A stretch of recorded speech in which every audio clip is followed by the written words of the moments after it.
William lahir sekitar tahun 1028 di Normandia, wilayah pesisir Prancis Utara. Dia bukan lahir sebagai pahlawan, bukan juga lahir sebagai anak yang sepenuhnya diterima. Ibunya bukanlah istri yang sah, karena itu William tumbuh dengan julukan yang keras, yaitu William the Bastard. Dan di dunia abad pertengahan ini, status lahir bukanlah hal yang kecil ya. Itu bisa menentukan hidup dan mati. Ayahnya adalah Robert I, Adipati Normandia, meninggal ketika William masih anak-anak. Dan pada akhirnya Normandia jatuh ke tangan seorang bocah yang secara hukum dipertanyakan dan secara politik dikelilingi musuh. Sepanjang masa kecilnya, William hidup dalam ancaman pembunuhan. Pelindungnya berganti-ganti, beberapa terbunuh. Hal ini penting untuk dipahami, karena disinilah karakter William terbentuk. Ia belajar satu hal sejak kecil, kekuasaan tidak pernah aman kalau tidak dikontrol dengan kuat. Saat dewasa, William tidak tumbuh menjadi penguasa yang lembut. Ia tumbuh menjadi penguasa yang tegas dan struktur. Kemudian ia menundukkan bangsawan Normandia satu persatu, menghancurkan pemberontakan, mengokohkan otoritas pusat Normandia di bawah William. Normandia di bawah William menjadi wilayah yang relatif stabil, dan ini kelak menjadi modal besar. Lalu muncullah kesempatan yang besar di Inggris. Pada tahun 1066, Raja Inggris Edward Lefkospor wafat tanpa ahli waris yang jelas. Akhirnya William mengklaim bahwa Edward pernah menjanjikan tahta kepadanya. Jadi pertanyaannya, apakah klaim itu benar? Sejarawan masih berdebat, tapi dalam sejarah klaim dia harus benar. Cukup kuat William menyeberangi Selat Inggris dan bertemu pasukan Raja Harold dari pertempuran Hastings. Ia menang, dan kemenangan itu pun mengubah sejarah Inggris selamanya. Tapi setelah kemenangannya, masalah sebenarnya pun muncul.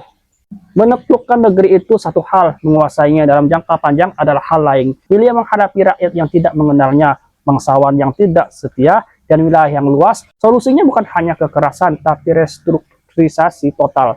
William mengganti hampir seluruh elit Inggris dengan bangsawan Norman. Tanah dibagi ulang, desa-desa dicatat, kastil dibangun di mana-mana, petani tetap tinggal di ladang yang sama, tapi tuan tanah mereka berubah, dan hidup mereka perlahan ikut berubah juga. William sadar satu hal, kerajaan tidak bisa berjalan hanya dengan pedang saja. Ia butuh pajak, ia butuh pasukan, ia butuh kepastian. Dan kepastiannya datang. Jika semua tercatat, maka pada tahun 1086, 20 tahun setelah penaklukan, William memerintahkan pencatatan besar-besaran. Yang inilah yang kita kenal sebagai Domesday Book. Desa demi desa didata. Tanah, ternak, ladang, dan manusia pun dihitung, termasuk petani. Hal ini bukan untuk menghormati mereka, tapi untuk mengatur mereka. Dari Domesday Book inilah kita bisa melihat Inggris abad pertengahan bukan dari sudut raja, tapi dari sudut struktur masyarakat itu sendiri.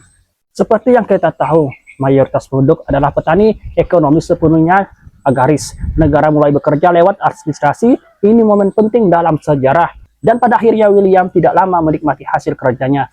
Pada tahun 1087, ia wafat akibat luka dan sakit. Setelah hidup panjang, penuh konflik, ia meninggal sebagai raja yang kuat, tapi juga penguasa yang keras.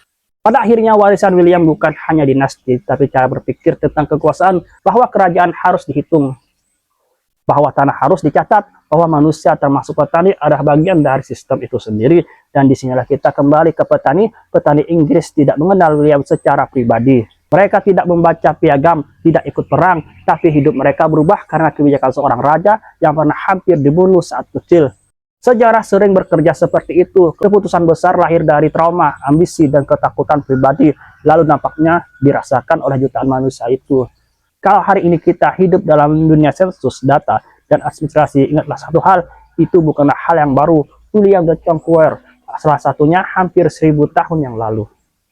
Dan dari sana kita bisa belajar bahwa memahami sejarah bukan hanya tentang tokoh besar, tetapi tentang bagaimana hidup bisa dibentuk oleh keputusan mereka. Dan jika kalian menyukai konten seperti ini, silahkan like, subscribe, dan share kepada teman-teman yang kalian. Wallahualam bishawab. Assalamualaikum warahmatullahi wabarakatuh.